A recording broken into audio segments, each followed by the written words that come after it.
That's right, folks. Team Deathmatch is going to be making its way to Paladins. Brand new game mode. And while it may be new to Paladins, this is a game mode that is old as time itself. It's been around for a long time, but it makes sense that it is going to be in this game. I'm perfectly fine with it. I'm joined once again by Hi-Rez Martini and Hi-Rez Holt, the lead game designer and art director, respectively, for Paladins. And firstly, you're going to keep that dog on your shoulder the entire time. If it falls, Bitey is going to be very angry. Okay. We got to do it justice then. He has a very strong attachment to the doggy there. Okay, so Team Deathmatch. When you think of first-person shooters, you think of Team Deathmatch. Why are you adding this to Paladins now?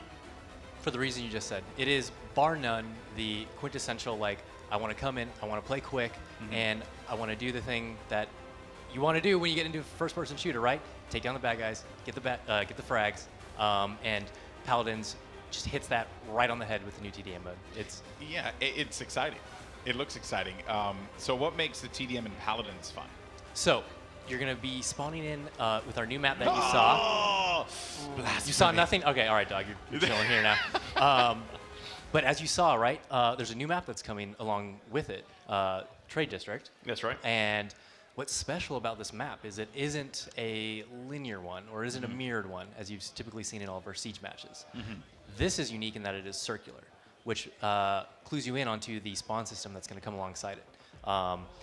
Just as with TDM map and many other storied first-person shooters, you're going to have this kind of intermittent running spawn system, unlike anything we have currently, that's going to allow you to stay in the action and always be coming back, coming in, shooting. And all it is about kills. It's mechanical skill, really quick, really great for if you want to like warm up before a siege or something like that, and just get the old hands. Get the hands back, nice and back warm. in. Yeah. All right, I'm gonna pick your brain here for a second, because my background's in Halo, and I'm Heard of it? Yeah. And Tall green guy. Yeah, okay. giant super soldier, and Team Slayer, obviously. Very, very prominent in that game. Absolutely. So you mentioned that the spawn system is different. Will I be able to like spawn manipulate? Like if I push a certain spawn, will I force a spawn somewhere else, or is it just more of like a casual, like, So while I don't think it's going to go into that level of meta, if you would, which is perfectly fine, by the way. Yeah, it's while it is a level of strategy, it's not a level of strategy that we intended to be exploitable. Our maps are, I think, probably larger than any of those Halo maps that you mentioned. Yeah. Just we traverse with mounts, our characters are highly mobile in some scenarios. So manipulating the spawn thing is not really an issue, at least none that we've seen so far. A lot of the kind of the magic in TDM so far comes from just this constant battle, this constant team fight. Like our game is built around the team fight, your healers, your supports, your tanks, your assassins. Getting those in, making sure those roles are executing as they should. And then being able to do it in an environment where that's the whole point, is how well can I team fight? How well can I wipe the other team?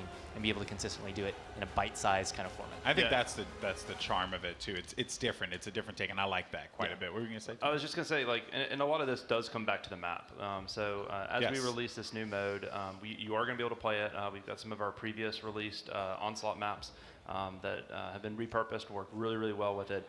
But Trade District is special, and it is much, much larger than what you've seen with those Onslaught maps in the past. And that circular design, that battle just constantly shifts. And so it's a little bit less than, kind of like what you're saying is like, oh, well, I want to strategically push this or push that. It always feels like you're pushing. Okay. As you're going into the map. That's actually excites me quite a bit. It's like what you said. You just want to get in there. You want to warm up. You want to get ready to go. Team Deathmatch is literally perfect for that, and I'm excited. It's like either Team Deathmatch or Free For All. Like those are the things that I play no matter the game to get warmed up. It's a classic. Play Smite, just hop into arena, right? Oh my gosh, yes. Things like that. So that is some pretty awesome stuff. Now, one thing I noticed was that this map is very similar to Stonekeep. It has a very similar style and art style.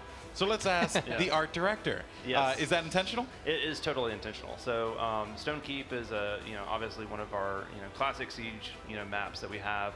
and it is, it's the Magistrate's Keep, right, and their stronghold. And so this new map takes place. It's a very similar art set because it's pretty much in the shadow of Stone Keep. So in the map, you can kind of look up and actually see Stone Keep sitting above it. So this is the town, the city that is basically built up around. Where the plebs live. Well, yeah. So the nicer plebs, though, not like the country plebs, but like the plebs right there at the city. So so you've got like the Magistrate's stronghold, and around the base of this, the core of the realm has founded. So you've got trade coming in from all the different corners and stuff, and that's what you're playing in this area. Is as you're running around, and as you saw in some of the the trailer and some of the screenshots we've released, and for the people on PTS already.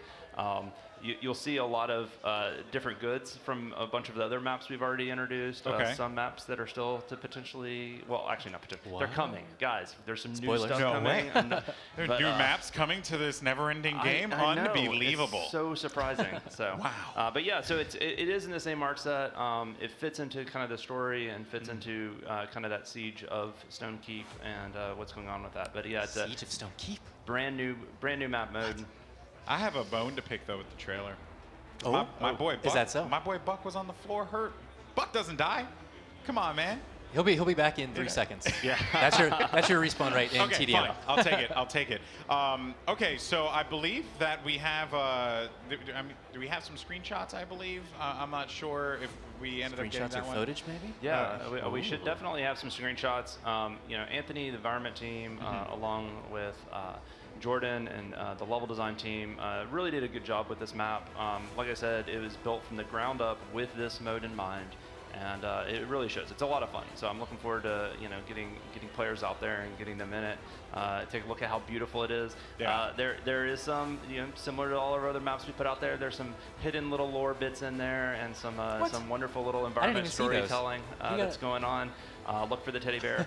There's some great stuff in there. Okay, fair. Yeah, I mean, I'm pretty pumped for this. I do have a question. Can I play other game modes on this, or is this made for team deathmatch? Currently, you can only play TDM.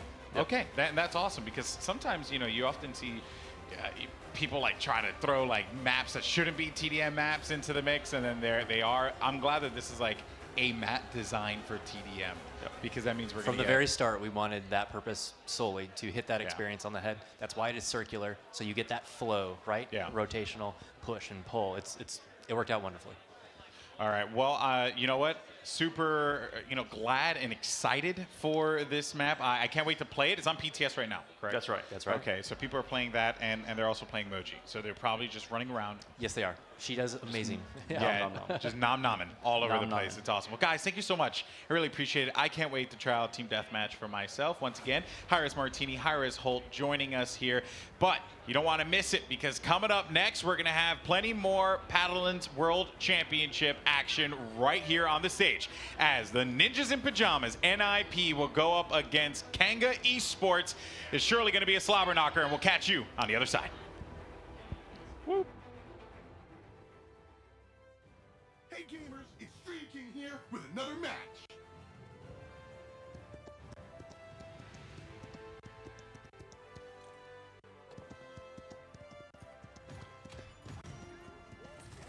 Get it before it's gone.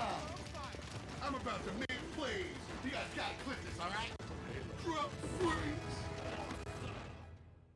Don't forget to subscribe to become a soldier in the Stream King Army.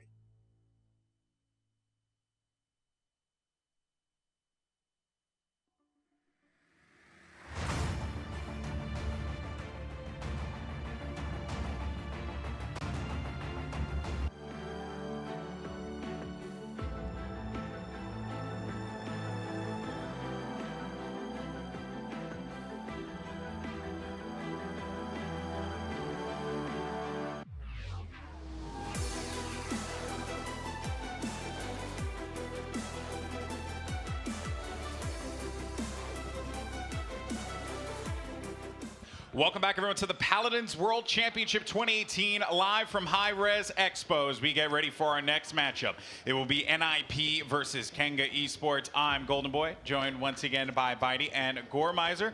See, our donkey friend over there has a Australian flag to cheer on the Aussies. Yeah, he really likes wearing flags, so, you know, if you give him one, he'll just put it right in here, and he'll be really excited to give it a little bit of a wave. Our kangaroo buddy's taking a little nap right now. You know, There he is. there we go. There it is. So I imagine, like, at a certain point, we're basically just going to have stuffed animals on the desk. It's just going to be covered with stuffed animals. Like, I won't even be able to see my notes. Okay, here we go. Here's another one.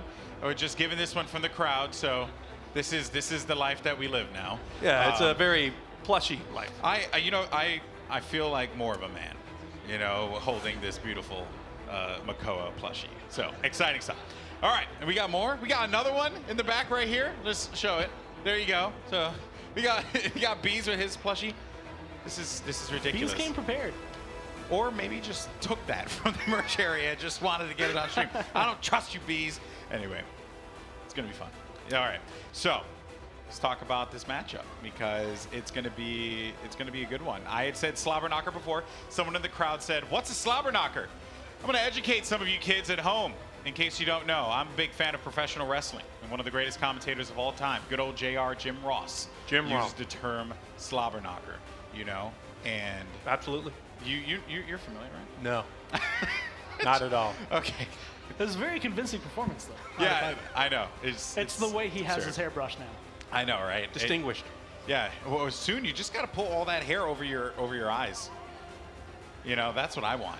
That's what I want to see, and then you just wave it away. I already you know, did that. Like the sea I kid you I are. got done with it. All right. Well, let's take a look at the schedule for this matchup and for this day.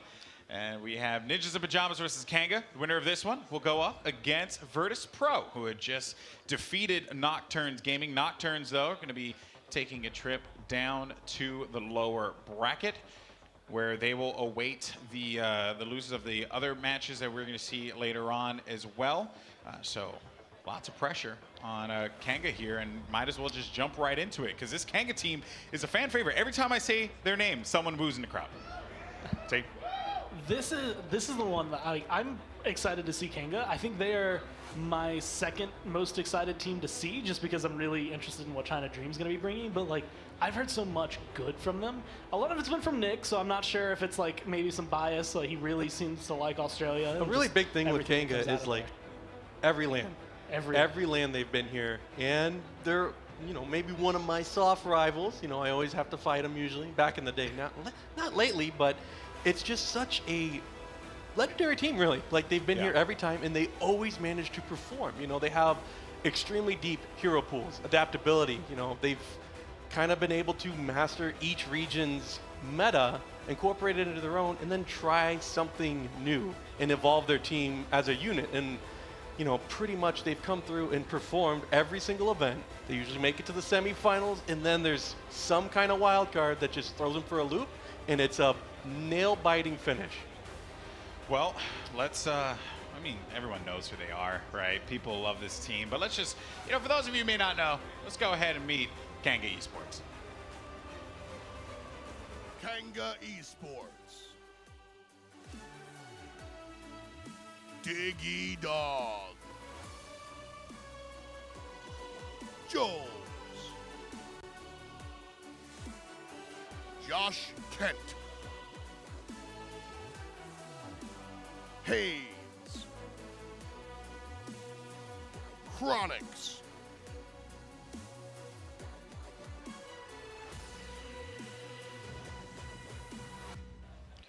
And there you have it, Kanga Esports. And Josh Kent on your screen there. Josh Kent, I've had a chance to talk to this guy quite a bit. Good dude, you know, and nice meeting these guys. He's a great dude. It's always hard to That tell. seems a little sarcastic. Well, look. There's one thing dude. that I have a hard time with, because I can't tell if he's serious or if he's joking. It is like this mannerism to him where he just stumps the coach. You know, I have a hard time telling if he's being serious, especially when he pulled that quick one on NTB's calling fish market. Maybe. Look, I'm just saying, I have the same problem with you, so, I guess maybe you guys are kind of the same kindred spirits from down under and here in the USA. Maybe? I like to think that I've got a really good relationship with them. I always like getting to meet them every single event. We've got joshkent, we've got DiGeDoG, and the oh no.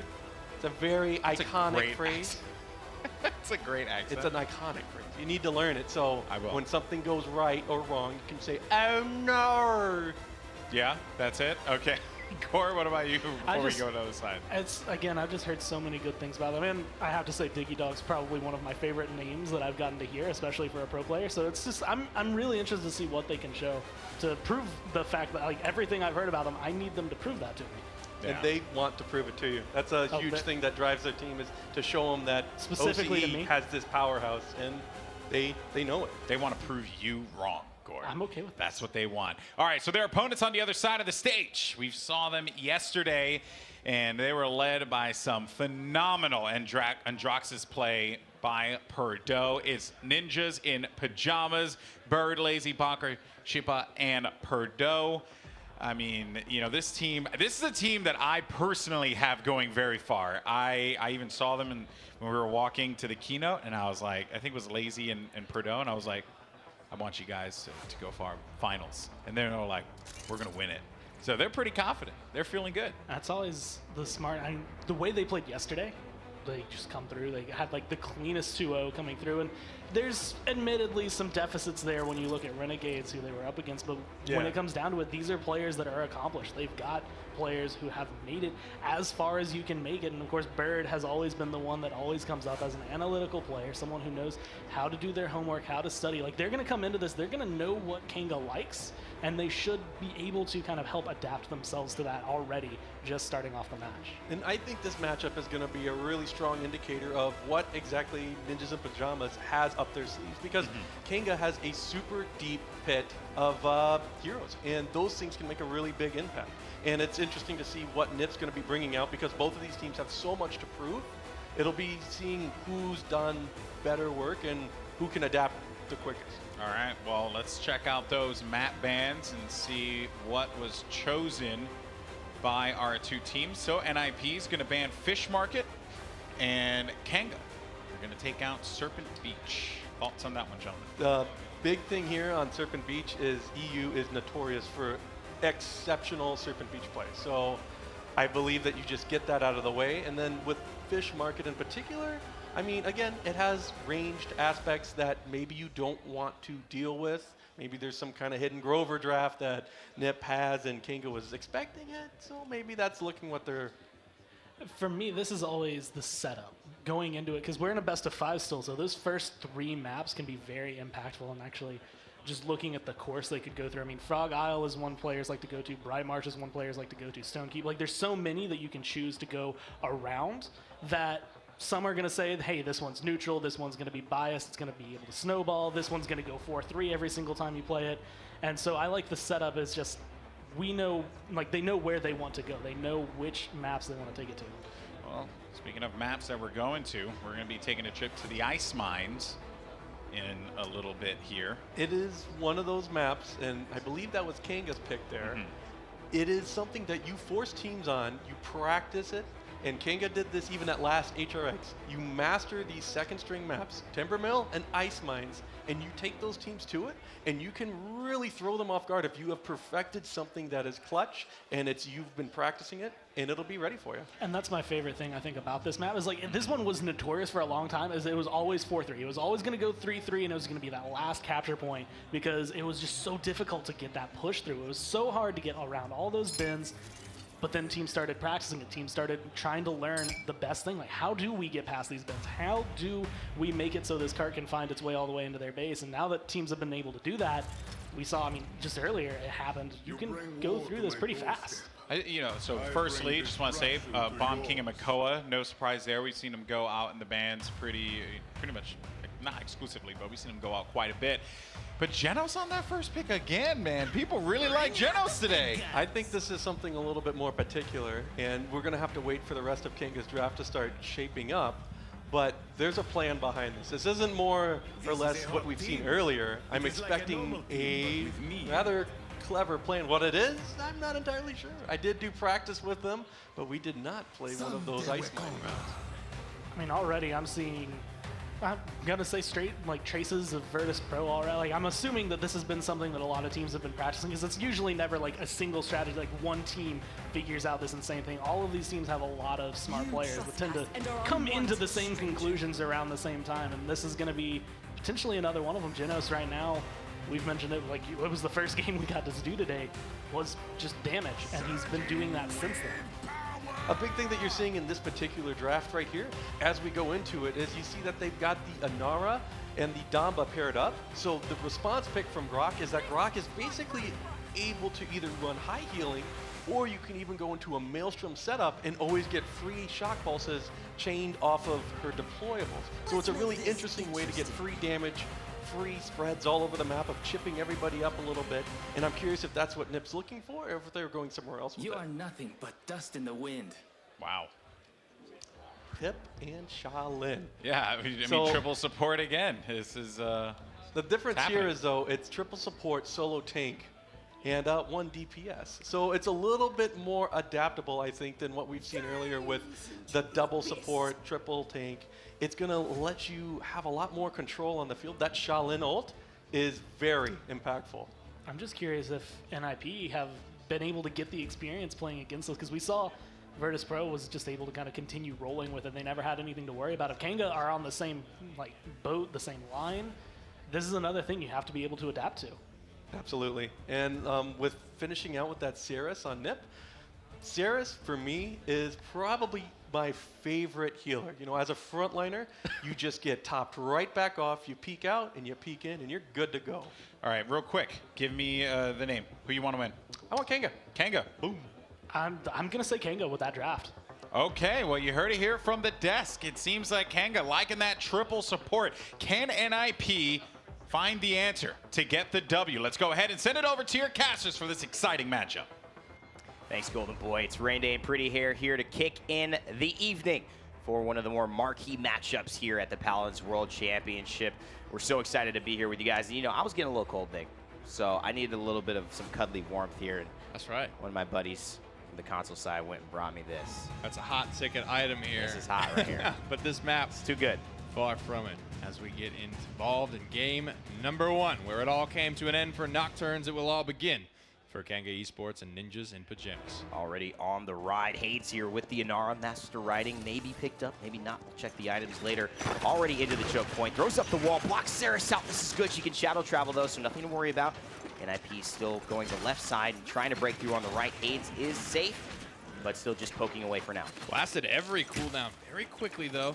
Kanga with a very high octane lineup looking for early frags. Yet to find any. Shipa up here on the high ground with Fernando. He could be first blood. Two teams with the ability to go ahead and take this championship, and so far none of them have moved almost a muscle out of line, Nick. It's this very tentative play. First blood does go to DiGeDoG, though, and PERDO will be the one that falls. Kanga getting the better end of the first part of this fight. bonkar just getting up in the face of joshkent, taking him down, refusing to give an inch. Ninjas Pyjamas capturing already at 42%. They're primed. Laizy, though, he will fall. Kronicx finds Shipa as well. And again, Kanga go ahead and continue to dominate. So 6% though, climbing for them. They didn't capture any objective during that time. So it's one of those rare moments we may see Ice Mines be able to be retaken, but it's going to be close. They do not have a lot of wiggle room here. Where is this rocket going? Bonkar dies, but he is long gone, long extended from his teammates. 9 seconds before he's even alive again. Haydz is going to drop down his warder's field and dare anyone to approach. I like that, Nick, though. Pulled a lot of members to the left side, so they couldn't fully zone on the right. They had to deal with one or the other. Maybe this means they'll be able to touch 93% now, and it's still going on. Here's the ultimate from Ceres, though. Convergence pulls in one. Can they find it? No kill yet. Bird will fall, and DiGeDoG finds yet another, and Haydz follows suit. Kanga Esports, first objective here versus NIP. Australia will draw first blood, and some beautiful positioning there from DiGeDoG. It might be a little greedy, but it's a risk, it's a reward, and it pays off there for the orange and black. joshkent on this pip. I almost did the Australian accent there. You can't put help, dude. joshkent there, no. He's been dying quite a bit with this pip, and he's got the evil mojo as well, but still looking to bring in what was so just powerful in this last land into this current land. We haven't seen Kanga in a long time, Nick. Absolutely. It's the first time we're seeing them here today, the whole tournament as well. They're forcing Ninjas in Pyjamas back, and this is good information from the rest of, or for the rest of the tournament. If they're able to defeat this triple support, that's Ninjas in Pyjamas. But right now, it's not looking like it. Mojo lined up, ready Bird having a couple of struggles there on the stairs. He's not known for dying almost any times throughout a game, especially in the Paladins Premier League, but he's already died at least once here in this one through time and space. Narrowly avoided, jumped up and around by Shipa. Looks like he put on the juke boots today, and joshkent still controlling this corridor. They're going to push through here, Nick, and there's the evil Mojo, and the chicken is fried. They're going to look for it. They are going against the grain here, using their offensive ultimates, looking for the early momentum on Ice Mines. Evan, it's just in game of inches. Oh boy, and this is a game of inches turning into a mile of a lead for Kanga Esports. If they can get Bird here, they may just 2-0 on Ice Mines to start this thing out, and that's not what anyone would have expected. But in the back line goes PERDO. bonkar finds 2. This is exactly what NIP needed. Shipa's just trying to survive at this point. There is still 56 seconds on the clock, so there is opportunity for Kanga here, but they used a lot of ultimates there. So the rest of this round just feels like recharge time for me. Absolutely. These guys are just going to slow their roll. As you can see, there is a lot of, I think, respect between both of these two teams coming from winning backgrounds, every single one. We know NIP is that kind of storied roster with 5 people who were in the championship of last year, continuing, trying to get back, but I think they may consider Kanga one of their hardest adversaries on that road. Kanga mechanically just a sound team, as well as the preparation, the scrimming that these guys have conducted for this LAN says is the hardest they've ever prepared, the hardest they've ever boot camp. They were the first in Atlanta preparing for what was to come here, and it is already showing. Even their competitors in OCE Outlaws said that, you know, the difference between us and Kanga is that we're pretty good, but Kanga just tries 15 times harder. And you know what? That's a good thing when you're at the Paladins World Championship. Kronicx and joshkent find 3. Could this be it? NIP are at their last leg. It's just Saris helping a ruckus try to defend. Saris goes down. Kanga Esports, are they going to push? Here comes the shield from Fernando. He can last for a while, but Nick, I don't know if it's going to be enough. Shipa, the last bastion of hope, has his immortal. Does he pop That's it? He huge. will. That's going to be it. He's going to basically stall. Probably enough to force DiGeDoG in a bad spot. Can he win the duel, though? He stays alive, and that's still healing on the table, but because of the basically the proximity, if this evil Mojo doesn't kill him fast enough, there's going to be no chance, and that's why it's so hard to push on Ice Mines. That was a little late on that healing potion. I think the cooldown was there. I think joshkent could have thrown it. He's on a 16 streak, though. 1 ultimate expended, kind of for either side here. Joel's going pretty big. Haven't seen Shaolin much, if at all, in this tournament so far. We're liking to see him here, and this is really good play from Ninjas in Pyjamas. 2, though, extremely close calls. Joelz is that baby face killer, we like to call him, on our side of things from the casting team, and he is always one with pretty unassuming demeanor outside and also within the game, but if you don't pay attention to him, he will take you down. And on the Shaolin as well, very easy to stay hidden, stay out of the conversation until he's right in it. I haven't seen a lot. Itemization.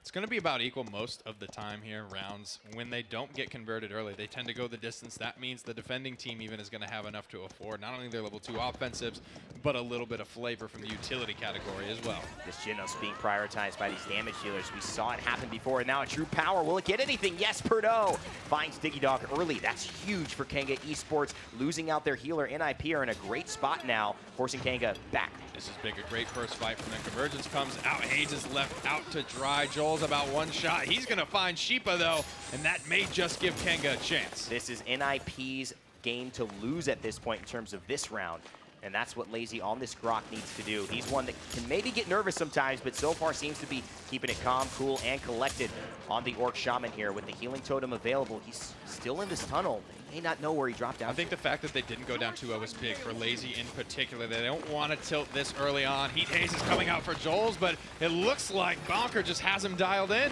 Kanga Esports trying to survive this. The seismic crash is used, and to try and swing the tide, and it will. Joelz finds bonkar. Haydz finds Shipa, the older brother and the younger brother, combining for 2 important kills. joshkent grabs 2.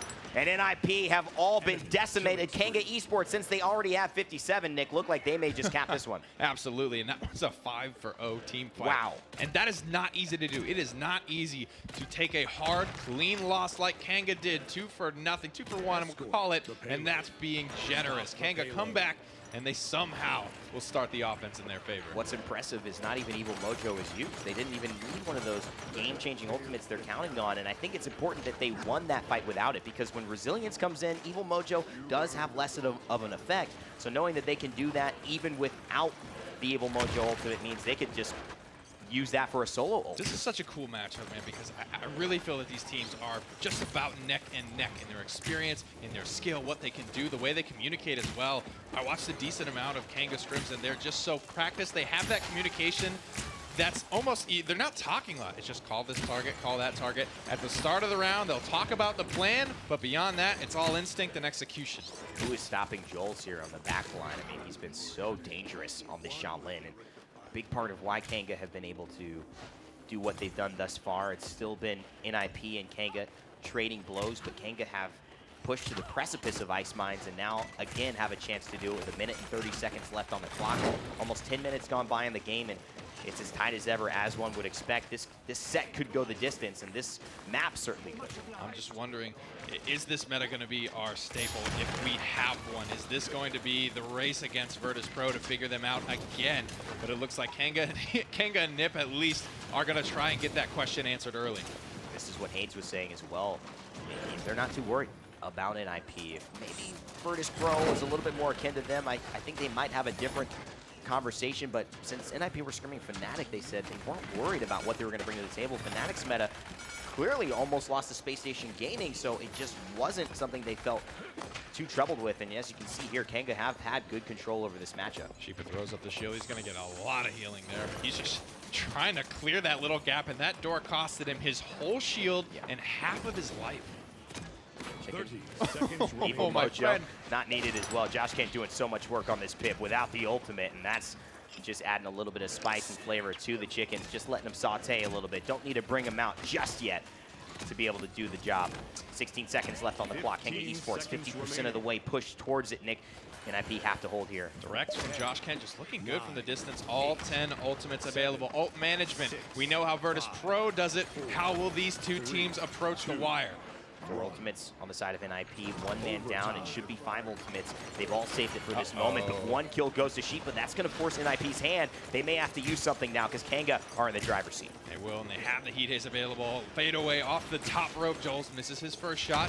He's exposed right now, so he may have to go into the heat haze. He's going to hit the fadeaway planet, but he still falls. Can't do it. The wall there, Haydz escorting the front line, and this is good. PERDO in the back line, though. They don't see him. Kronicx will fall. Shipa capitalizes off of that as well. NIP's luck is that they're fighting from different angles. Right now, Haydz goes down, and PERDO, of all people, from the back line with about 200 health to his name, cleans up a couple, really helps take Kronicx down in that one, and lucky positioning, or very good positioning from Talus. It's pretty, yeah, and you would think, but it's like he doesn't have a good fall-off curve, but it ended up just being enough damage for him. Nice directs from the distance. Nice shot there from joshkent. Spray to boot. All ultimates saved, not one used, and that was kind of that felt like a decisive decision from Kanga. They had their heat haze. Joelz got very exposed. He missed a clutch shot and was really just out in the open.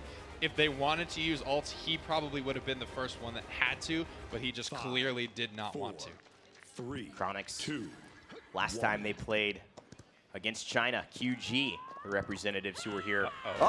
Let's talk about that story later. Gets a good dismount from the True Power back to his base. What this creates, Nick, is a 4v4 heading towards, but it's still NIP with the advantage because they knew it was coming. Map control in favor of Ninjas and Pyjamas. However, PERDO will be arriving late. Kanga are here as strong as 5, and they are going to find the first kill of the round. And that's the problem. They couldn't capitalize off of it. It was a risk, but it didn't pay dividends quite yet. Bird gets focused by joshkent. This healer is going to do a lot more damage to that one, as Catalyst Pip is definitely one to be feared, but Joelz hits the heat haze. 2 ultimates for 2. Evan, he's going in. He's looking for the big shot. He knows Laizy's back there, but he's not concerned. Missed it. That's unfortunate. Joelz still looking for a target here. DiGeDoG escorting around Laizy. They found him. Grok goes down. Kanga Esports looking good, back in control. 30% on the objective and climbing. They're keeping it close right now. Convergence comes out, doesn't get the slither off, and Kronicx will pay with his life. That's important. Hexifier, though, comes through from bonkar to try and capitalize off it. Only pulls hold one, but he gets 2 kills, gets 3. bonkar showing up big, and the Immortal saves his life for just a moment, but maybe that moment was enough because it ends up allowing PERDO to find 2. That's 3 for bonkar, 2 for PERDO. NIP back in the driver's seat again. Precious second save there with that Immortal. Not a life saved, but time nonetheless. It's NIP. We have seen the tables turn twice already in this round. That's just not common for this map. What we were saying here as well is the whole conversation around these fights seems to be just teeter-tottering. This is something that we often see happen on maps like Frog Isle, but in terms of Ice Mines, there is usually that team that has a better objective fight and is able to push, as NIP now take the lead for the first time in the game. Kanga Esports still ahead in terms of objective captures, but NIP, if they push here, could actually win. Losing big on their offense now, and we actually kind of see that. I don't know if I would call it a trend, but offense, and then you get put on the defense one time, and then you're out. You fall down, you lose the conversion. The game would go to nip. I think the most dangerous objective to lose is this one right here, that 2-2 objective, because not only is it the psyche where, oh my God, we've just gone from winning twice, we basically pushed 99%, and now we have to defend for 2 minutes. We can't get this one back. But you know, you get the credits involved, you get the momentum on the other team, who now has belief. It's a dangerous situation, and Kanga well aware of that. They're looking to zone as best as possible, gets the spray and then kills. That's one way to do it if you're Josh. Not clean. He missed one there, but it will be 3-4-0. Make it 4. Wow. Just kidding. It's everyone. Everyone's dead. Kanga, you did it. And you got to say the way they've pushed here as well means that they've had confidence in this matchup, and you can see it through their play styles. They are not scared of NIP. They don't care how many rings are on that team. They don't care how many finalists. Kanga Esports, I think this tournament, Nick, have kind of put themselves to say that anything less than winning is a disappointment for us. I think for the first time, you're probably right. 1 minute is going to be left on the clock in this round. Plenty of ultimates. That's been the story. Ult management, careful, calculated, calm, cool, and collected.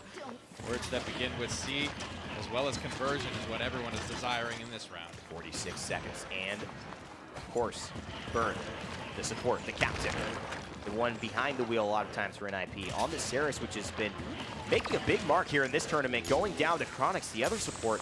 30 seconds left, NIP just haven't found any rhythm. And they probably won't. With losing Bird there, they've got 30 seconds on the clock. Look up at the top of your screen, folks. That bar is entirely empty. The payload has not left the station.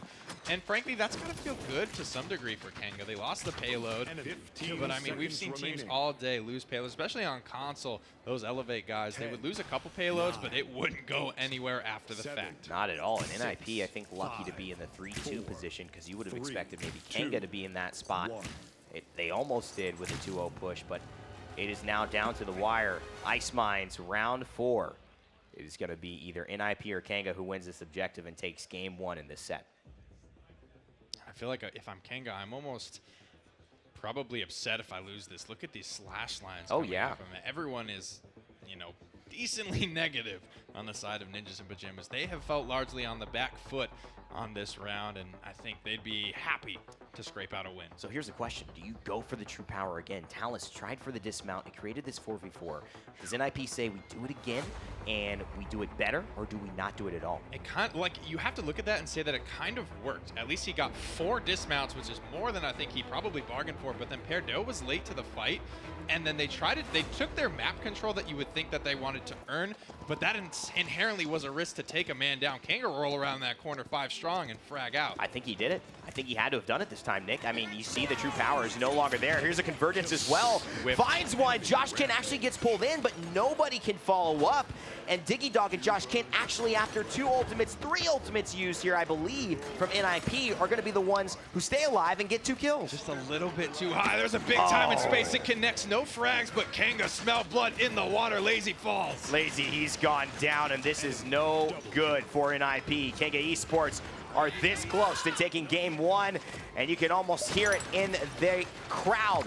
They feel that this is about to go the way of the Australians. bonkar, though, finds 2 and maybe keeps the conversation rolling towards his way, but it's 81%, 84% and counting, Nick. I don't know if they can do it. Joking DiGeDoG trying to get back, but it's bonkar there. He just pops his shield. PERDO smoked him. The miracle sub bonkar. Can he hang on for his squad? Oh my goodness. Now it seems to be Haydz isolated by himself. Will this game actually have a consistent plot? Because this is twists and turns I mean, this is a ridiculous level of back and forth between these two great teams, and now 69%. Can Kanga make it back? Just like that, they may have counted their chickens just a little bit before they've hatched. Can anyone even touch here from Kanga? Evan, it just looks unlikely. Nick, Evil Mojo's at 100%. Is he going to use it? No one can touch. NIP, first game over Kanga.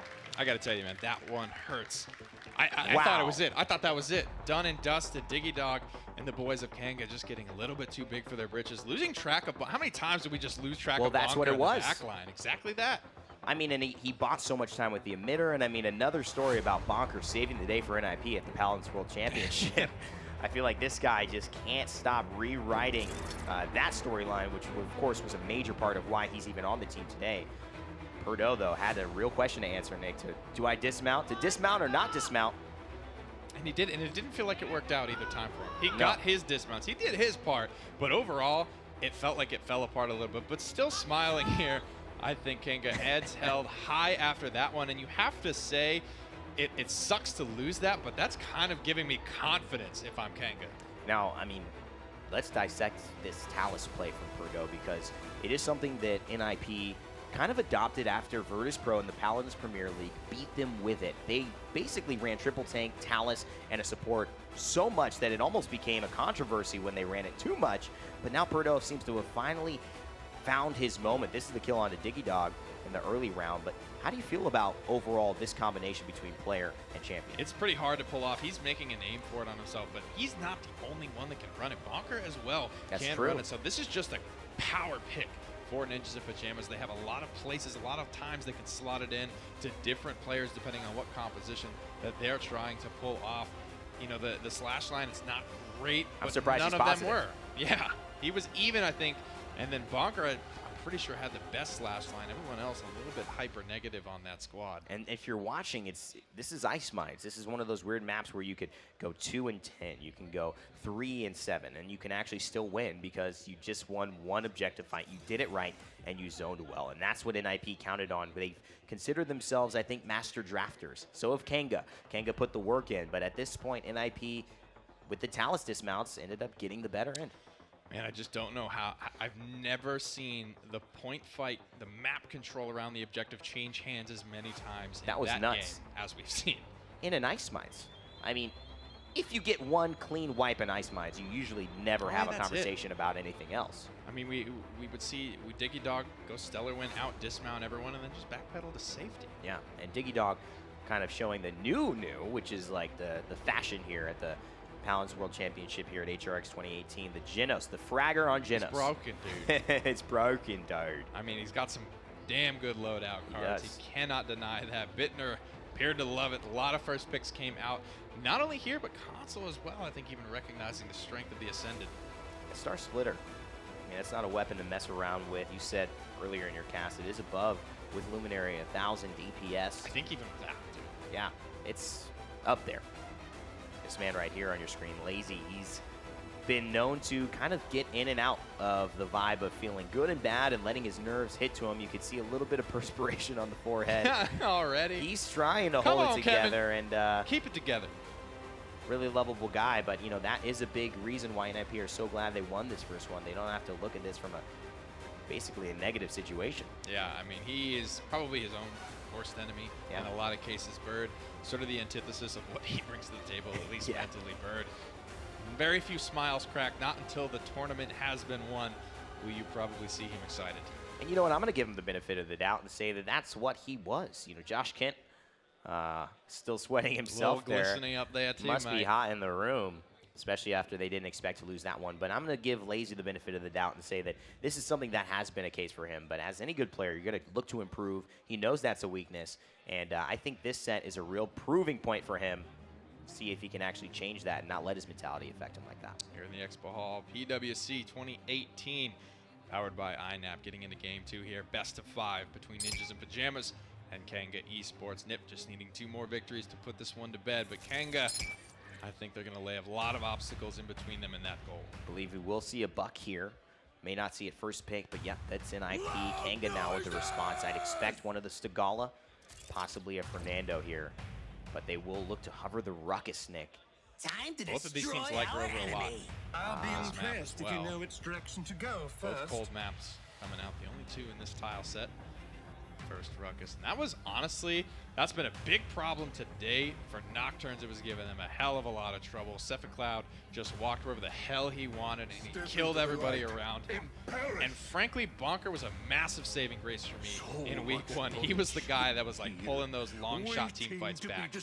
Now NIP have a chance, Nick, to take the Genos, and this is going to be interesting. You know, joshkent, he's such a versatile player, and you could see him filling in that main healer role, or you could see him fragging out on something like an Eevee, which has not been seen in this competition yet, but is kind of notable here on Frozen Guard to basically be able to get to the back line. Do you think any snipers are going to come through here? I'm going to be honest, no. I don't think we may not see a sniper at all this tournament. I just don't think it's been meta for a while. Well, we actually know we did see Kinessa from Laizy on That's Frog right. Isle That's right. earlier in the tournament. That was a close call. That for was them, a though. close call. I don't know if that's exactly what they're rearing to get back at. Yeah, I mean, Maze at this point was maybe something that people were looking at and said, interesting, Cat Burglar. We haven't really seen that at the high level, but It's that's Maeve, what it is. it's Leon, it's Kinessa, it's Bugsy wants to play that and he can, and so he will. That is far from the meta. And that's important when you have a player who could do that for you. Waldaba taken from Kanga. They love that one. That's usually on joshkent, but it could flex to Kronicx as we've seen. Fernando, Grover taken, and Laizy.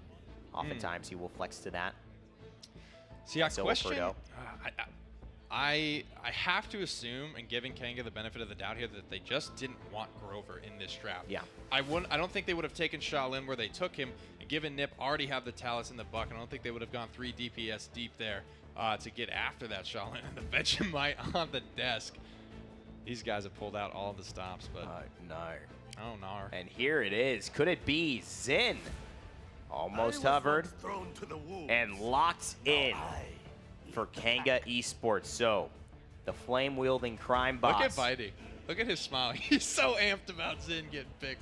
He's too happy about it, and this is what he preaches. I mean, if you sit next to Bitey for any length of time, you'll hear the words guillotine come out of his mouth about 33 times per minute, which is faster than I can type it, essentially.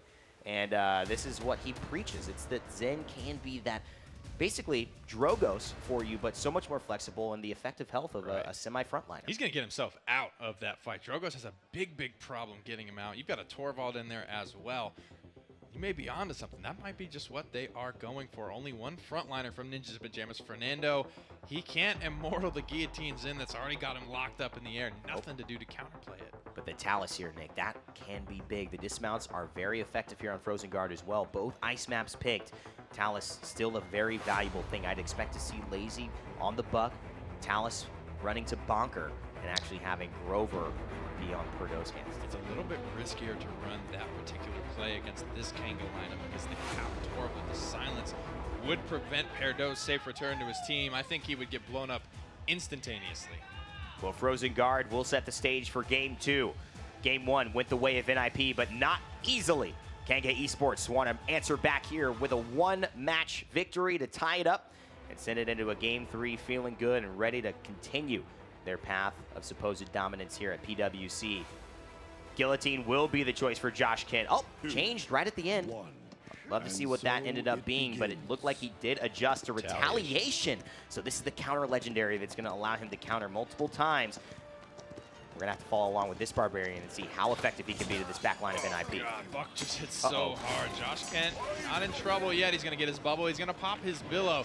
He's looking very rehearsed. They're going to find first blood as well. Kronicx gets the first blood. The healer taking down the front line. joshkent still in the counter phase, and he's got a little bit of time. This is where Torvald needs to step up, but Haydz is down. bonkar finds that big kill, and now DiGeDoG finding 2. Kanga Esports still on a roll. And if you want to look at it like this, joshkent is essentially a third off tank. He's going to be able to get out. He was the furthest extended player in that engagement, but he's got Torvald as sort of a secondary fallback line to keep him safe. He's getting healed, he's getting protection bubbles, and he's going to be able to pull these 1v1s. 96% Kanga are on the objective. NIP cannot stand anywhere but, and that is a problem heading onto it. bonkar trying to find the kill on the Joelz. 41 health. Shipa will take him down, and Laizy finds 1. NIP look to turn this thing around, and it looks to start with DiGeDoG, who accepts his fate. Kronicx gets a stun in there, says, I'm not done fragging. But he really is. NIP full wipe that back. I like that min-max play, though. Kronicx runs onto the objective, a second as it may have been, but that prevents a second of capture coming through for Ninjas in Pyjamas. No ultimates for Kanga right now, no ultimates for Nip, but a strong zone here is going to prevent Kanga from having a great chance of taking this one back. And that's the problem. NIP seem to go out early, but they seem to answer back when it's needed, and 90% now. Kanga have to touch. Haydz is trying to get there, and so is Josh, but they can't do it. PERDO help to silence that potential mutiny as they take objective number 1 here in Frozen Guard. Kills coming through as well, so Nip have captured the objective and won the fight after. They're off to a better start than their one offensive attempt they had on the previous map, Ice Mines. Something good for them. They've gotten a great draft here. Josh looked like he was opting to take a 1v1 with Buck instead of touching. He was by far the closest member to that objective, so I don't know if that was a misplay. I don't know if that was a call that, hey, we're just giving this up. Do your thing beyond that point. I also think the retaliation was an interesting choice from him, and I want to see more of it. Wow, Bird uses the true power to keep DiGeDoG in place, and with a through time and space, instantly kills him. That was beautiful synergy of ultimates. Maybe a bit redundant, but still got the job done as Laizy on a 6 streak here on this Buck. Double kill for Laizy. He's reloading the shotgun because he's got to keep on doing what he's doing. And look how fast this man's crosshair move. He's got the reputation, the 1600 DPI. He tried to heat Haydz. DiGeDoG's trying to hang on to this round. Kanga just don't look like they're going to be able to get it done. Laizy, no, he pops the buck wild, but with no ammo in hand, he got nothing. Hexafire here as well for Joelz available. Shipa pops the Immortal very early. Joelz now sitting under 1,000, under 200. He's done. Bonkar cleans him up very easily, and now NIP continue to press. Will they be able to do it? joshkent holding back strong. He's got the Zen. He's also got his ultimate if need be. Retaliation hits about 1,400. Back into the fight. Goes into the billow as well, Nick, and he's still got his spite if he wants to use it.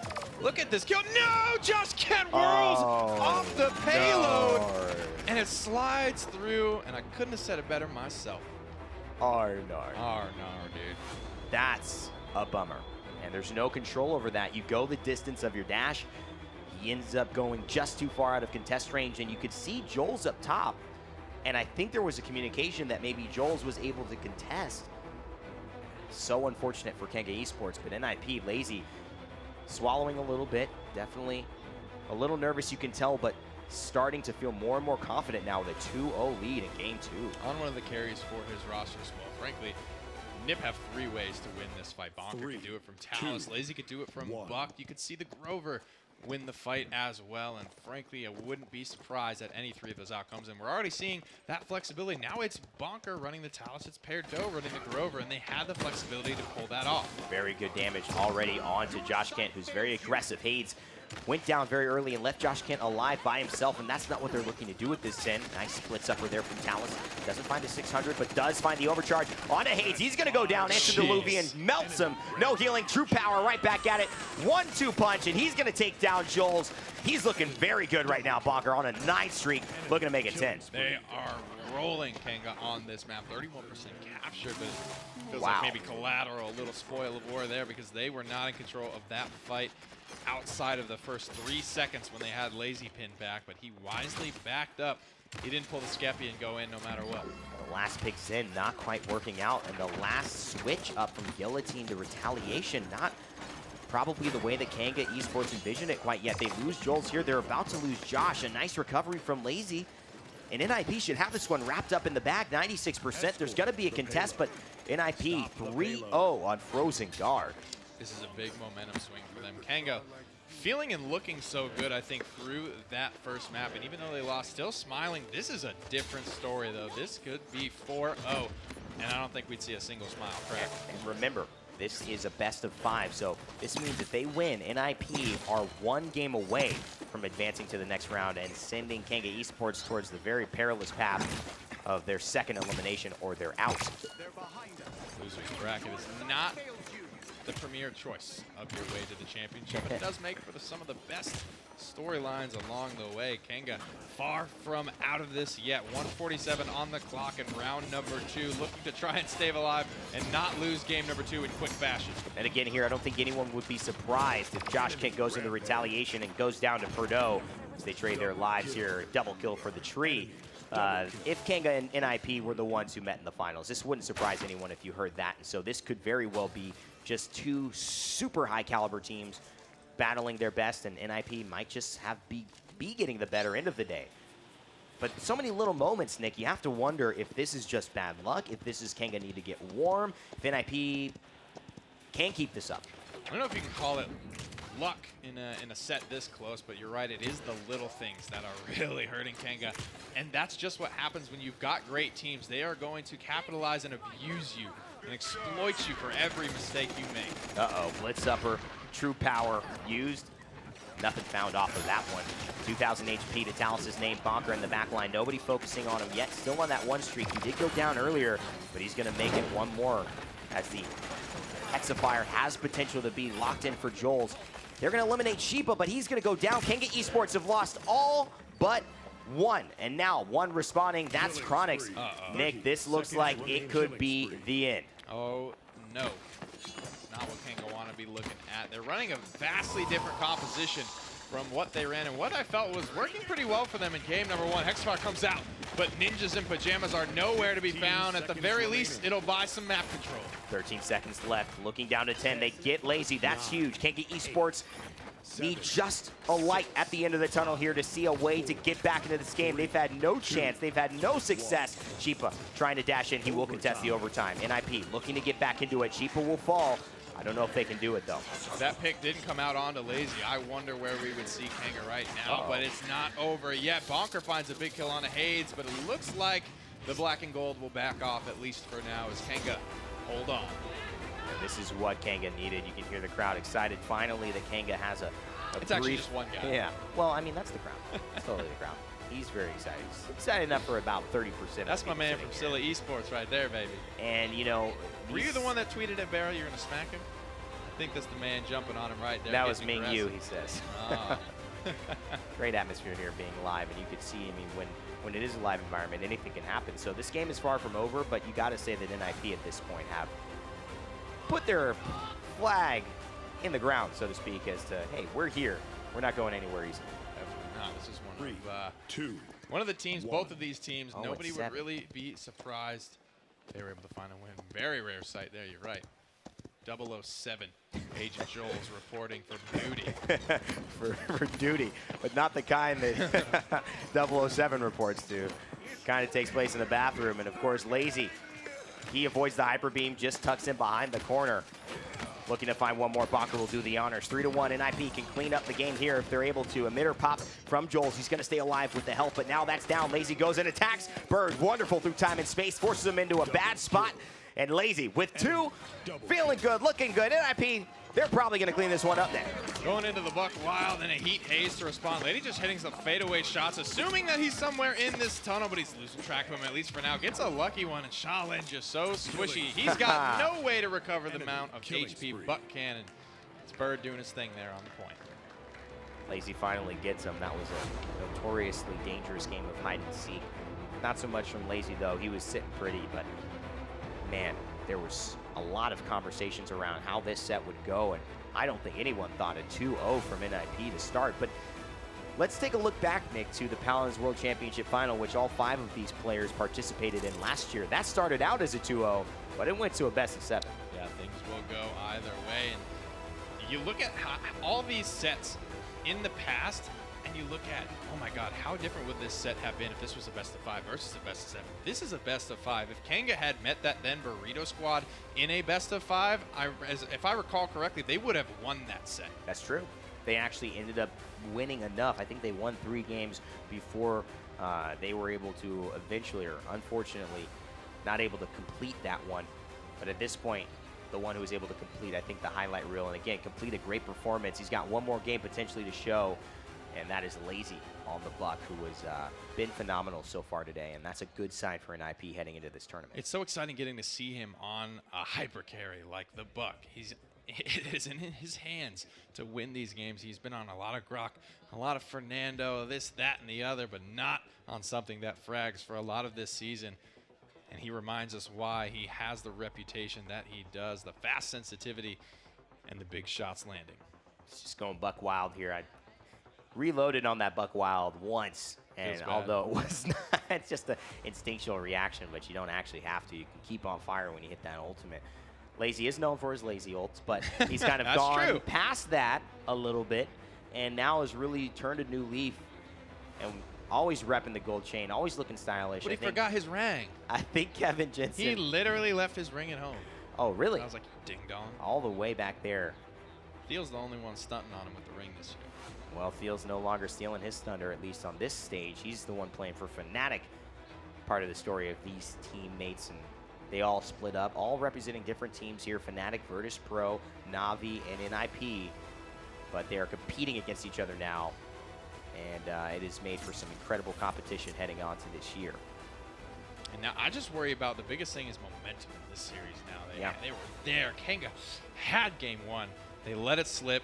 Game 2 left them in tremendous fashion, and now just one more quick loss stands between them and the losers bracket. And frankly, I don't want to see that because I got these guys winning it. Well, the problem, I think, and if I was Kanga, the only thing I'd be worried about right now is that we lost so fast that second game was not really a good game for us. And it's okay when you lose Ice Mines and it goes badly, but that's one that's hard to wipe away. The second game, you didn't play well. And there's a couple things in my mind. Maybe that first game stuck in their mind and they were just so frustrated that they let that slip. And game 2, they were a little bit still thinking about the past. Game 3, they have to wipe it all clean. But it's going to be tough because not a lot of time has gone by. As far as sets go, this has been relatively quick. And that's something that could be a thing for them, is wiping the slate clean. They ran something drastically different in game 2. They ran triple support in the first game, and then they've taken this kind of off couple of picks here. Shaolin still appears to be a big priority for them, as well as that retaliation Xin. It just didn't seem to pay dividends. It did okay, frankly. I wouldn't pin it on just that. Just a couple of missteps caught on screen helps it feel that way, but you're looking at 0-7 from Joelz. That ain't exactly helping. And I mean, that's a guy who's supposed to be the kill secure kind of tank who gets those last hits. He got none. That just shows you how that game went.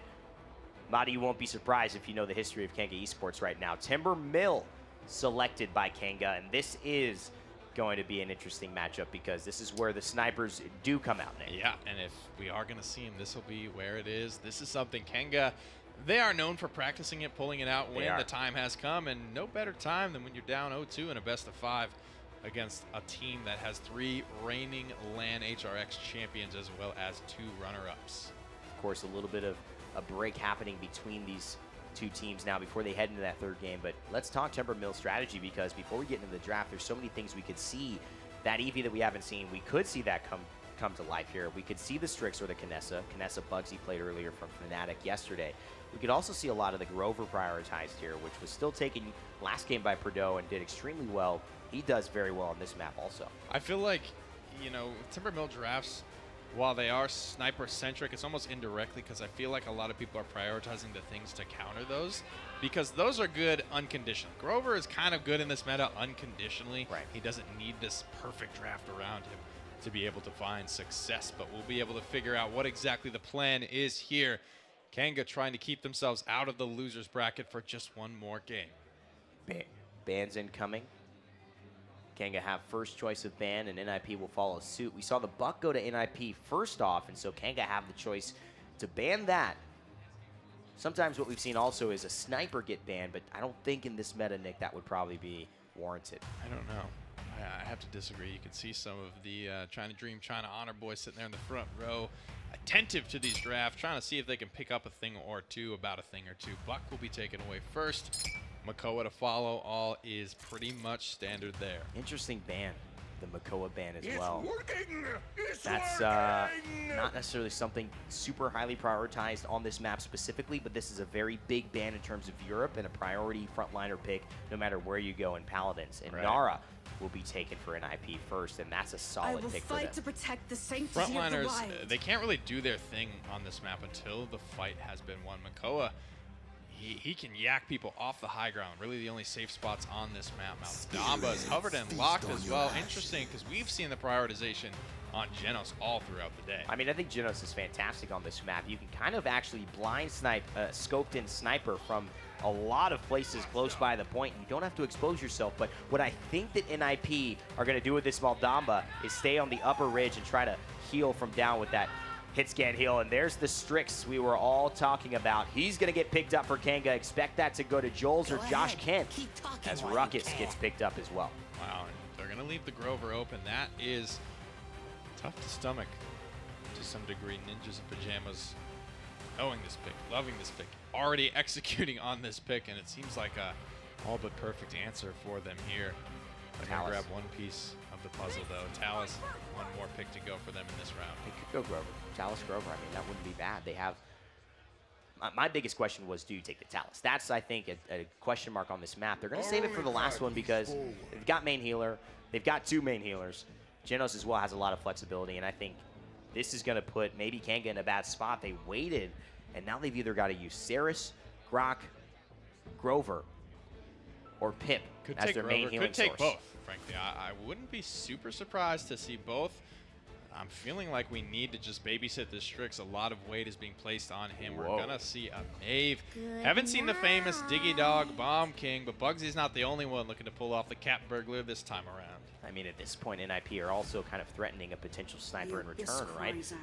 Drogos could be something that's available, but they're going to go for the Saris. They need that. There's no way with that Mave being locked in that they could go with no healer in this matchup. So Saris, the solo healer, and NIP now, they can take the Grover. But will they, Mave? But will they? She's got a great fall-off curve, and that she doesn't have one. Those daggers, they do the same amount of damage. 2 feet or 200 feet, as I like to say. And Timbermill is a map that offers everything in between. Yep, taking their time with this last one. And Grover will be completely circumvented, forgotten about. Not picked, not banned. Wow. Shaolin, not a bad pick, though, heading into this one. Definitely has a lot of prowess. He's a safe, standard pick. It seems like DiGeDoG is fine with that. Kronicx can flex onto that. There's a lot of Joelz can do that as, excuse me, NIP, of course, heading back into that. But that could be something that Shipa does well. It's not a bad pick for anyone at this tournament. I mean, Ninjas and Pyjamas still like this pick. I think it's a question. It's PERDO, bonkar, but like, it makes it hard to call because both of them play both of these things. That's right. Probably be bonkar on Shah, I would imagine. Well, or maybe Laizy. I mean, maybe we're overlooking that.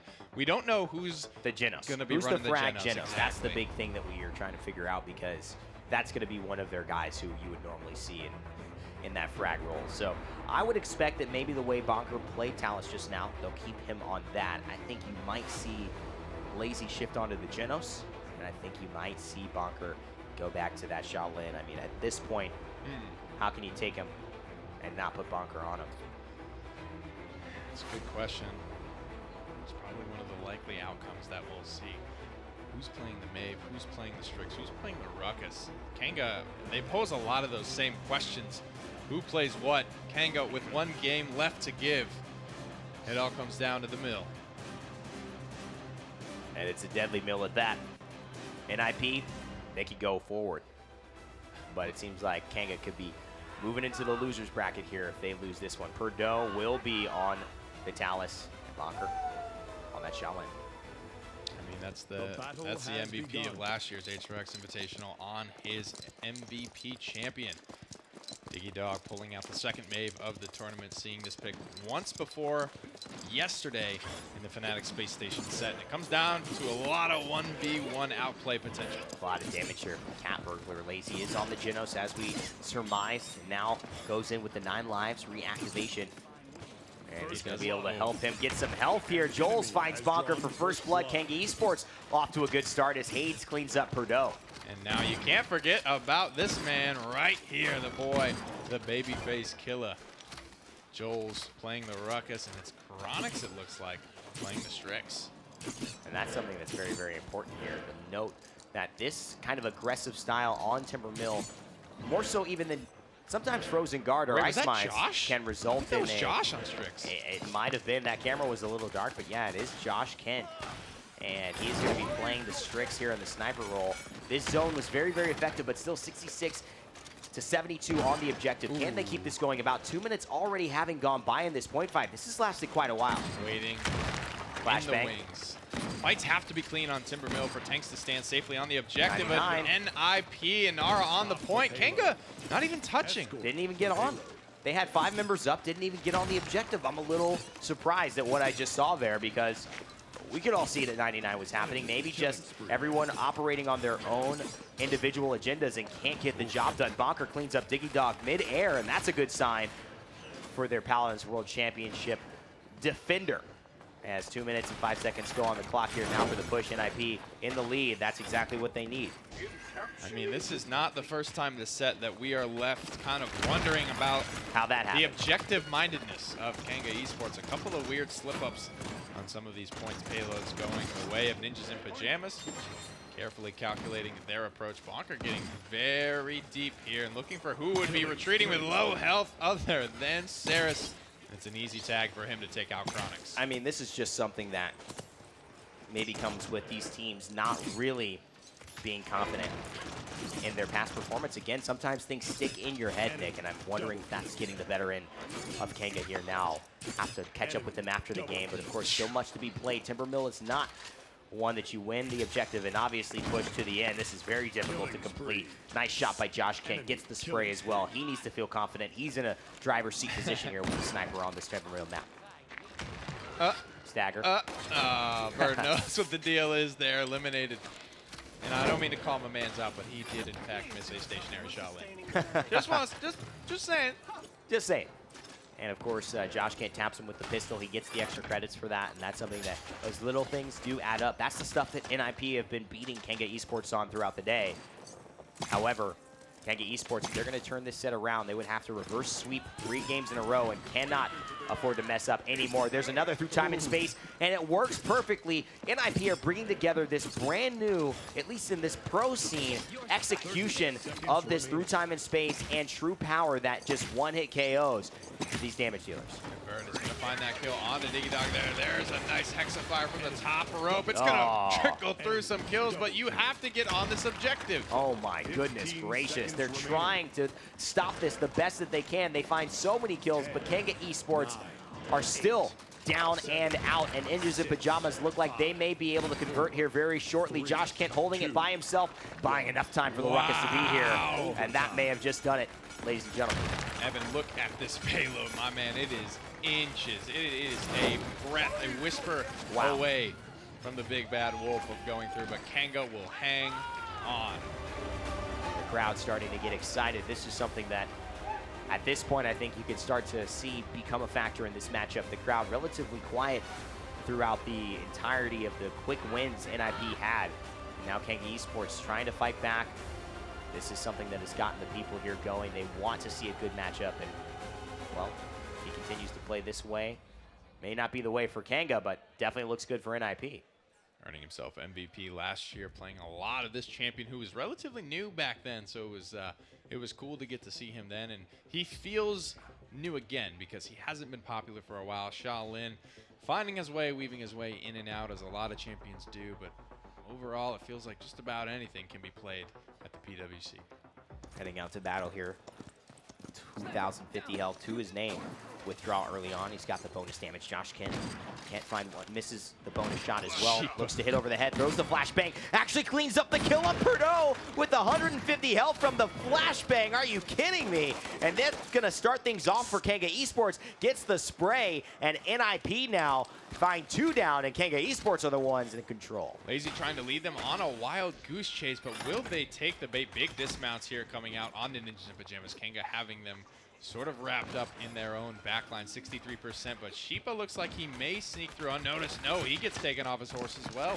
20% on the objective now. Kanga Esports holding back, and bonkar has to make a superhero play at this point. 96. Will they touch? Yes. Get down, and NIP have the Shaolin still firing away, and the Inara on the point. She's going to be difficult to take down. joshkent goes into the stealth, can't hit it. He's missing a missed couple big shots, Nick. 3 easy shots on the Bird, who isn't really giving him much of a wiggle, and now it's going to be 2 kills answer back, finding the shot onto Laizy, finally taking him down, but is it too little too late? Again, Ninjas in Pyjamas turn the tables. Josh stays alive, but I don't know if he can make that superhero play anymore. Nice impale! Oh, gets the pounce. Connects the overtime. Will that be the difference maker? You see they're sending Saris down. Kronicx goes. bonkar cleans him up on the Shaolin. And this guy needs to stop making big-time plays for NIP. Otherwise, nobody's got a chance here. 2:23 on the clock. Couple of ultimates for either squad. Kanga just barely hanging on by the skin of their teeth in the previous round. Is that enough in the next couple of rounds? Are they running out of time? bonkar so close to actually stopping that objective overtime by impaling DiGeDoG on the Maven. He's playing excellently. He's on a comfort pick. I don't know how well this Mave transitions into the way of Kanga Esports, but we know how well that Convergence does. They find a nice kill on a bird, force NIP back for just a moment. NIP now facing with 1 minute and 50 seconds left and about 40% of the way pushed for the payload thus far. Nice shots from the Knives. Can't quite get him over the box, but they know he's there. They know indeed. He's calling him out in the bush, but Blitz Upper has come off cooldown, and that means Talus gets away to safety. Hexafire is ready to pop for Joelz. 1:30 on the clock. Payload about 45%-ish of the way to its destination. Now working its way upwards of 50 as Ninjas and Pyjamas have 5 strong and are ready to resume the offense. Nick, I know that this is a winnable game for Kanga, but at this point, being realistic with what you're seeing, do you think if it goes this way, continues to go this way, this is a winnable game for Kanga? Another combo comes out there, not if Ninjas and Pyjamas are playing this good, but those shots landing from joshkent, he missed a lot in that first team fight, and if those are all connecting, then it is absolutely winnable still. All right, well, that's something he's going to have to change. As the way it stands, even out of Nick's mouth, the way NIP are playing, it doesn't look possible, but Kanga will have to change the narrative here. 48 seconds left for them to do it, but they've got to stall off some serious pressure. They do find Laizy in the back line, and that is important. That wall was so big. Keeps bonkar alive in the back line. He's already found 2 frags, but as a whole, looks like Ninjas and Pyjamas might be about ready to back off because they've got a little pest in their back line to deal with as well, but it will be DiGeDoG and joshkent coming out on top. Looking to defend as best they can here. Kanga Esports, NIP, obviously 1-2, 18 seconds left. They find that kill. This might be enough. 15 seconds remaining. As NIP now have to face the music and say we're probably not going to be able to Have get you this heard one. of Midnight this whole game? 7. No, I haven't. 6. That's what I call ultimate 4. management. 3. 2. 1. Biding his time for the best Midnight anyone's ever seen. And The threat of a Midnight. useful ultimate. Yeah. You got to be thinking that's got to be something they're almost leaning on. Well, you got to wonder. I would expect it to start out the round here. Because when you use that Midnight, Nick, it just, forces you back. You Look play at these defensively. resiliences, though. And that, Might be dude, why. that is straight up for Midnight. There is, like, very little CC on Kanga Esports. You've got the silence and the hyper beam from Torvald, but that has been a non-factor so far in this game, and there's no other real CC coming out. You can't resilience any of Ceres's. It's pulling you in no matter what. But the Midnight is effectively a blind that is affected by resilience, the duration being dropped from 4 down to whatever amount of seconds you have based on the level of resilience you purchased. And that was not a change that was always in effect. It was a more recent change here. Of course, this being played on OB63. And all those numbers the same here. Nice shot from Ambush for Strix. If he hits that one, he doesn't, but it's enough. DiGeDoG, clean up crew on Isle bonkar, and that's important. They get the Shaolin out of the fight early, and NIP, despite that, have 42% of the objective thus far. Such a different fight when joshkent is landing shots. He's just calling out low targets, and then DiGeDoG is running around, finishing them off, almost like exactly how the flank class was designed. That's the way DiGeDoG is playing now. He's got his Midnight ready, but it feels like almost the time of the cast animation would cost him the day. And look, bonkar returns the favor, and this is the problem. They've got this guy who just keeps showing up at big moments for big teams. Started out as a sub, as just a guy who had to make it because another player couldn't. And oh boy, he has done his job well. The resiliences will make that end pretty quickly, but the Midnight does finally come out from DiGeDoG. He goes in, misses the last daggers. Can he find this one? Misses another one, misses more. Oh man, but that took a while. Laizy ready to put the wiggles on, but it's not enough. There it is. Kanga win a team fight. 66% on the objective, and in any other set, I would say that's going to mean the payload, but you just don't know at this point. Oh my God. Ends up true powering over there and gets the overtime. Some way. But Kanga Esports, they get themselves the first lead of today. This is their map. This is the game that will put them into the losers bracket if they don't win. And so now things are finally looking a little hopeful for the Australians. DiGeDoG falls. joshkent looking for a reposition. This is kind of an awkward spot for the sniper on Timbermill. He doesn't have a ton of long line of sights to work with. And if he is going to get aggressive onto the enemy high ground, joshkent puts himself in a precarious position that is easily accessible by the defending team. So now it is up to his squad, whether it's DiGeDoG, whether it's Joelz, to make some space for Strix to get roosted once more and go to work. 1 minute, 50 seconds left on the clock. Bonker's been having a pretty bonkers game as usual. Kanga Esports now with the lead. They're putting the pressure on it. Joshkent seems to be hitting some rhythm. He's got a tour ball bubble. He can find one big shot, just one. There's so many low targets. It's going to be a lot for the Kanga as DiGeDoG finally takes down Shipa, and that was a huge time to kill factor that they got off the table. This is his fight. Diggy's got to go big here. He's already found one. They're looking for their second, but somehow bonkar is still alive. He's holding down the front line. Wow. How is this happening? bonkar by himself. No. Getting aggressive into the entirety of Kanga Esports and finding a frag. He just buys more time than any Shaolin ever has the right to. And that's why Kanga Esports, despite getting one big kill and PERDO living with 25 health, somehow Kanga is not still pushing this, and NIP have created a great defensive wall. They're sitting on that wombo combo of true power as well as through time and space. And it's going to take resilience to get out of that fast enough. I don't even know if that would be enough because you're kind of locked into true power. This is a pretty new interaction that we've started to see. Yeah, this is something NIP were prepared for. They had it in their pockets, and what a time to bring out something like that in a set against one of the best teams in the world. Joelz looks to fall. Oh my God, how much health do you think he has, Nick? Maybe 5. Now he's getting up. 19 goes down. PERDO on the tail. He finds 2 kills here. Probably gonna fall. No. Oh, is able to go ahead and travel back. Just about infallible here. DiGeDoG ready to get his feet back on the ground so we can start running. Maeve, a bit of a floaty character, and sometimes we've seen bonkar able to even just take her out of the air if she gets a little bit too much hang time. 2 kills for PERDO. 2. Offense not looking likely. But it could be an overtime. No, they're going to buy it again, and bonkar a big part of the conversation here. And when you have someone who plays a Shaolin this way, and he kind of takes it away from just, this is a damage part of our squad to, this is a carry. This is someone that if you don't deal with, he will win the entire game. It becomes very difficult, especially when you've got aces like PERDO who don't have to get as much attention. Damn, just the awareness dropping in on a double kill. And it's about the damage right now, and it's about the frags coming through. bonkar not leading the charts on damage, but he is putting in the hurt where it counts. He is, I think I saw 19 and 5 or something, somewhere around there. Incredible stat line, by far the best KD of this game, 15 and 9. Despite that, Joshkent, Joelz, and DiGeDoG all on the top 3 for the damage charts of the gap, game. Though, man. About 15,000 ahead of the highest one on NIP. Here's the true power onto Joshkent. They're looking for the ultimate. Laizy finds him right there, and that's all they wanted. He's going to Rune of Travel back, and now it's a 5v4, and this is game point. You almost got to see that coming at this point. Where's the protection bubble onto Joshkent? That would probably be enough. It's going to soak 2,000 of the 2,400 from Genos, and PERDO's not exactly putting in damage after the fact. He's Rune of Traveling straight back out. Ninjas of Pyjamas already capping 72%. But if they lose Shipa here, it could be a problem, and that's a convergence that gets baited out. Nothing happens here. 3-3. Looking to make it a game win for NIP and a set win as well. If they can keep this up, Joshkent is back. He's going to have to hit some miracle headshots here. He misses the first, hits the second. I don't know it's going to be enough, Nick. 96%, 99. NIP start the overtime. Nope, and you can see Joshkent shaking his crosshair. Almost in realization of the fact. DiGeDoG gets in for one more touch. Stunned out. Kronicx nowhere to go. Australia trickling in as Europe takes another win on the day.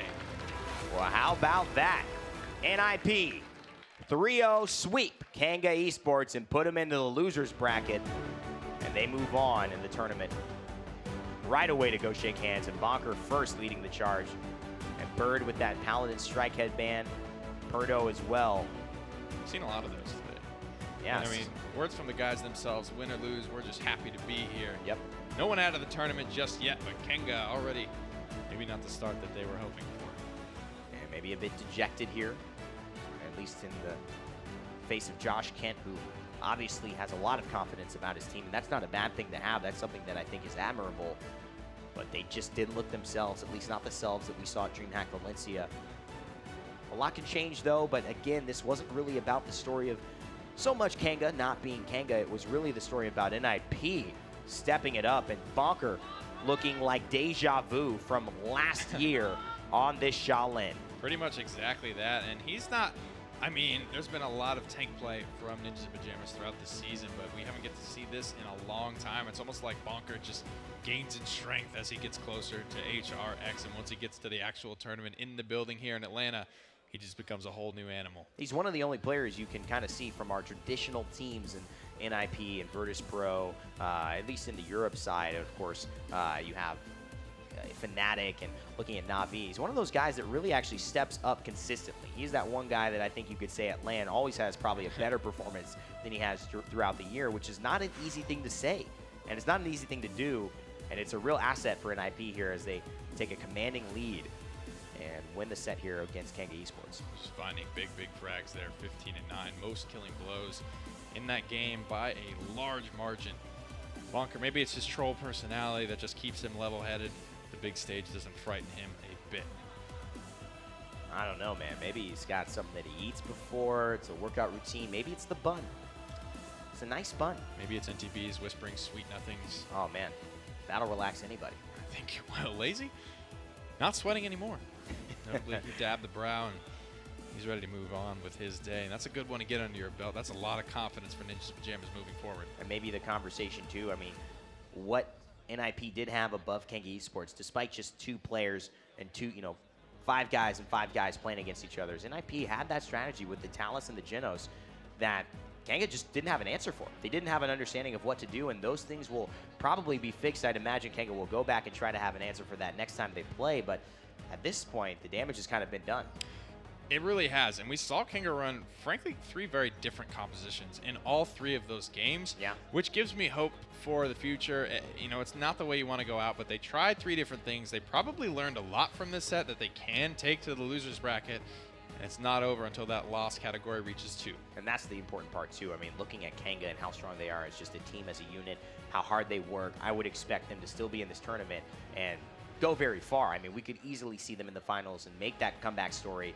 This isn't really much of a dark horse. This is one of the favorites getting knocked out by one of the favorites. We got about 6 of those. We got 6 favorites, so it's going to happen throughout the day. We've still got 2 more matches up, but let's send it to the analyst desk here to break down what we just saw with NIP taking that 3-0 win. That's right. Clean sweep coming from NIP. The Ninjas just slicing and dicing their way to victory there against Kanga Esports. And you know, when we started things off on Ice Mines, I felt like Kanga had a good plan of attack. You saw some great play with the Anar early on. You saw them really try and direct the traffic, so to speak, of where NIP were going. And NIP felt uncomfortable. It looked like they were uncomfortable. But then after that, everything kind of just like went all downhill. Gore, your thoughts, buddy? The first note I took for Ice Mines, it just says Kanga.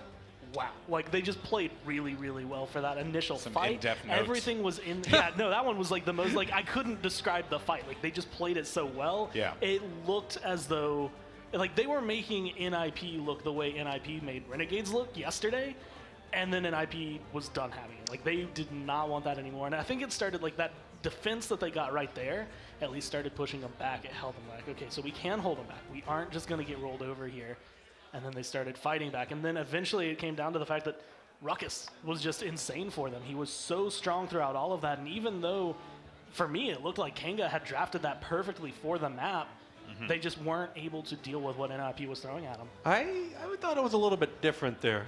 Same kind of general field. Kanga came in knowing what they wanted. It was their map for Ice Mines. Very particularly well-designed draft. It's built to perform in a way that they predicted. And I think what you got to realize is that defending on Ice Mines is extremely common. Yeah. This game, in my opinion, as a player, like I think it came down to just the nature of the last fight, you know? It all comes down to just that small extension and that major play by bonkar. It's all in caps right here. All caps. But he got 2 picks, and Kanga was overextended to the point where they started disintegrating because they pushed up so far, but they end up getting killed in the back, and then the reinforcements come through. Like I was saying with when we were up here on the desk, is any time that you start getting a full wipe on Ice Mines, you're guaranteed a cap. But if anybody sneaks through, anybody stays alive just long enough for somebody to squeak in, and you don't get those kills, they are running out of time. And I think that's what happened at that very final push. Clutch plays from bonkar, and you can see it right here. he got a double and just kept going. And but look at his health. Like you'll see his health in a little bit. shield. Just the fact that he was able. Oh, this is actually a different fight. The one toward the end is actually the one that was like crazy because they could have killed the Fernando. They 472. had to kill the Fernando. Then they had to kill the Ruckus. They just couldn't do it. No. But and it was just like they were able to get away in the nick of time. And it's one of those things that like you look at it and you're like, that second more and I would have been able, or like a millisecond more and I would have been able to get that pick. And I feel like on another map, maybe they could have gotten away because there's not as many places to hide. You overextend a little bit, you do find the kill onto the Fernando instead because he's not going to be able to kind of just slip away. And then you can turn around and you still might have that shield come up because that's what saved that Ruckus at the tail end. He was one shot and he pops up his shield and then he just takes them out continually. But if it was any other map, that might not have been as bad, but it's Ice Mines. You don't really need to push up that far. It's going to take them forever to get back anyway. Yeah, and I think the last kind of word on Ice Mines there is that it's a map, you can look over that whole thing, and there was so much to learn. If you're like wanting to figure out plays and positioning and advanced technique, it's scattered all throughout that entire map, and I think it was a good example of just a small mistake. Yeah, and then map 2, you had Frozen Garden. NIP takes that one 4-0. For me, the highlight definitely was Laizy on the Buck. Pretty much just demolishing, through and through. I mean, Laizy was just great this series, and that matchup in particular was one that really caught my interest. I think I gotta say, like, I didn't really like the Kanga draft so much on that map, just because, like, the Shaolin, we know kind of roughly in NA, like, where he's good and where he's not. And if you're gonna take a shot, you should probably take a Grover. And it really was just a little bit too much. You know, Nip had a very strong lineup. I got Buck, Talus, Grover. Those boys are big. Yeah, did you feel like that you were happy for the Jin, but I was. I love Zen, but that was hard to watch. yeah, Heartbreak City for the crime boss. And then over to game 3, Timber Mill. Things started to get a little interesting here. We had some interesting pickups as well. Kanga were throwing out some different looks. They brought out Strix for that, sniper, kind of playback gameplay. Mave, in your face, poke, those kinds of things. But NIP, man, I really liked their draft. And also, Talus was awesome to watch. Talus was like the best part of about that to me. And that's PERDO, once again, who's just been amazing this week. There was so much for Kanga that, like, I think going into that, the draft was not terrible. It was just one of those things that it was the execution that came through. There was, like, early on, they just didn't get on the point. There were 5 people sitting around it, and they just kind of let it tick into capture. That was hard. That was hard to watch. Then they after had that, control. there were key shots from both Strix and the Mave that just didn't connect when they needed to, and it would have changed team fights had that happened. And you could see it, like, when they shake their screen, their scope, whatever had happened, you could recognize that they just weren't hitting the shots they knew they needed to be hitting. They weren't performing up to their own standards. And we saw PERDO, like, he played phenomenally, but he didn't have too much to really worry about because he could get back there relatively easily. Yeah. And that's, I think, a big thing that happened in this entire set is that the Talus pick itself did so much work over the entire course. He had all this utility and all these just small microscopic plays that you don't think add up to much, but just time and time again, they give you that small advantage that just pushes up these high-level games to that next level, and usually that's what decides who wins the matches. Yeah, sometimes these are like the stats that are kind of like, uncounted almost, right? Like these are things that you simply just do not see on the scoreboard there. They're oftentimes underappreciated, but it was very clear PERDO was putting in that work. Everyone, then you have Bonkar just going off on Shaolin. Close range, no problem. He was just whacking people left and right. Like, that was awesome, too. Just like a return, like they had said on the desk, or on the casting desk, I guess, we're the actual desk. It was like a return back to Shaolin that we've seen in the past coming out from him. Just the shots were on point, and the way that he was able to kind of position himself. There were times that it's like, ordinarily you probably wouldn't want to try and make that play, but he made it work for him. Yeah. Now, we have to kind of wrap that game up in a little bow there and move on. There's plenty more to come. The good news is there. But let's take a look at the Group A schedule and bracket one more time. So tomorrow we will have a matchup that no matter what esport you watch, you're probably familiar with it. Virtus Pro versus Ninjas in Pyjamas. You've seen that so many times. And then you have Nocturnes Gaming and Kanga Esports sitting in the lower portion of the bracket. They're awaiting on the winners of the, well, losers from yesterday. So China Honor, Renegades, so on and so forth. Let's also take a look at Group B when we get a chance there, because we have some more matches. We have 2 more matches, as a matter of fact, today. We have Fnatic versus G2 Esports. G2, North American team, taking the stage. And then the match that I'm really excited for, it's going to be Na'Vi versus China Dream, this Chinese super team that has been formed. It has been hyped up, and I hope we're not let down. Yeah, that's, I think, the key word. Like, I hope it is the way it seems. Because, again, the thing that caught my eye with that roster, just 3 members of JC Gaming. I have no info on them other than the fact that they beat QG, and that means a lot. I got to watch one best of 7 with them, and it was a really good set. Watching them work together, I think, should be really awesome. Personally, for me, I'm going to be going with the NA boys, G2. I know they're in here somewhere, and I am ready to rep some pride here. Like, hardcore. Hardcore Saviors, hardcore North American pride. All right, guys. Well, for the time being, though, we'll be back in a little bit. Good news is we have Vox over on the stage with the one and only Bird from NIP. Vox, what you got from you, buddy? Thank you so much, Golden Boy. I am joined here by the 3 times attendee and competitor, last year's Invitational champion, Bird. After that set versus Kanga, one of your oldest rivals and nemesis at this point. How are you feeling? I mean, we're feeling great. I mean, I don't want to say it's what we expected, but it's what we wanted to expect, at least. Like, we came here to play. I won a 2nd ring, and so do all my teammates. So going back to that as well, the fact that this is a matchup which you've played down to the wire before as well. We've seen games 5 out of you multiple times versus Kanga before. Was anything different this time around going into the set, different preparation? I mean, every time we played Kanga at LAN, we've always had various issues, subs and whatnot, and I feel like this time we have the roster, like the one roster that we need. We have 5 of the finalists from HRX last year, so you can't really complain with that roster. Talk about China Dream being a super team, and you got a veritable super team that has been performing a little bit on and off throughout the PPL, but then coming into LAN has really started kicking as things move on. Now you'll be fighting up against Virtus Pro in the bracket, and that'll be coming on later in the week. I've got to ask you, these are your regional partners. How do you feel you prepared for them? Because they come out with some really janky drafts. I mean, I think we're very fortunate. I think VP came out really strong at LAN, and I think unfortunately for them, they hit their peak, and they can only go down now. You think they're going down from now on? Is that because you're facing them, or because you think they won't get any better? Probably a bit of both. Fighting words from Bird coming through here as well, and you mentioned a little comparison earlier. We were talking behind the scenes that maybe there's some scrim back and forth. We might see some similarities between what Kanga does and maybe some stuff that Virtus Pro has been trying out as well, and it's been really interesting to see the kind of drafts you came out. You did get a bit of difficulty in map number 1 though, Ice Mines, pushed to the limit twice in a row. How did you recover from that, and was the team phased by it at all? I mean, I think we had the mentality going into Ice Mines. Like, we know how that map plays, and we know it's going to be a 4-3 game in 90% of situations. So we weren't too fussed about it. We were just glad that we won, and we could move on to the maps that we actually wanted to play. And speaking of maps that you wanted to play as well, Ice Mines and Timber Mill, 2 maps which typically have been in Kanga's back pocket. Those are ones that you're prepared for? We prepared every single map. Like, we know how to play every single map. We know that previous events, there's been a lot of talk about EU not being able to play this or that and never scrimming on those maps, but we've come prepared this time.